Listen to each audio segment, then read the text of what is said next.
तो फाइनली दोस्तों अपने खेसारी लाल यादव जी का एक नया गाना शूट हुआ है। हालांकि ये अपडेट देने में मुझे थोड़ी लेट हुई है, इसके लिए मैं थोड़ा सॉरी बोलना चाहता हूँ आप सभी को। तो आप सभी को बता दूं कि अपने खेसारी लाल यादव जी का एक हारमोनिया वाला पोस्टर बहुत तेज़ी से वायरल हो रहा है, जिसमें अपने खेसारी लाल यादव जी का एक बेहतरीन लुक देखने को मिलने वाली है। गाने की बात करें किस टाइप पे होने वाली है, तो आप सभी ने हसीना, हारमोनिया ये सब जो गाना देखा था उसी ट्रैक पे हमारे ख्याल से होने वाली है। इसके अलावा आप सभी को बता दें कि ये गाने को लेकर स्पेशली खूब ज़्यादा मेहनत किया जा रहा है और लगभग हमारे ख्याल से 5 से 6 गाना शूट हुआ है, और 5 से 6 नहीं तो लगभग 2 से 3 तो ऑलरेडी शूट हो ही चुका है पूरा तरीका से।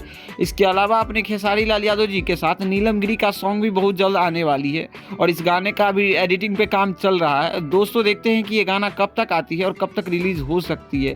खैर अपने खेसारी लाल यादव जी अपने काम को लेकर अब एक्टिव हो चुके हैं, हालांकि कुछ दिनों से एक्टिव नहीं थे, अब भोजपुरी में एक्टिव हो चुके हैं और इनका स्टार्टअप लेवल अब और बढ़ने वाला है। जब ग्लोबल म्यूजिक जंक्शन से वो कॉपीराइट वाला मामला खत्म होगा तब हो सकता है कि गाना आए और तेज़ी से वायरल हो।